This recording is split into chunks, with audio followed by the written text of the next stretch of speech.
There are many kind of protein that can give us a lot of calories. But my dear friend, as I said, an excess of anything can harm us very badly.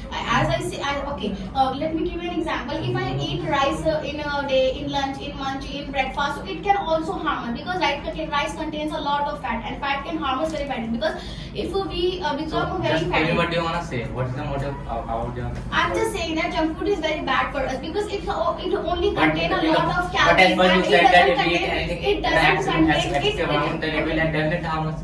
Yes, it is true. So if we eat anything in a less amount, then it will not harm us. So I'm saying that junk food contains a lot of calories, and calories can harm us very badly because in junk food, okay, but listen to me, my dear friend. And the junk food doesn't contain a calories about 2 or 3 or 4%. It's totally made up of calories. So I think if something is made up of calories, chicken also contains lot of calories. Okay, chicken also contains lot of calories. So do you but think chicken that we has should also not protein eat? also. Chicken has So protein what? also. Chicken contains protein. So Junk it's food your doesn't problem. contain It's your protein. problem. Okay, that you are eating the junk food. It's your problem. Why are you here to debating me? If it is my problem, if it's my problem, so I can handle it.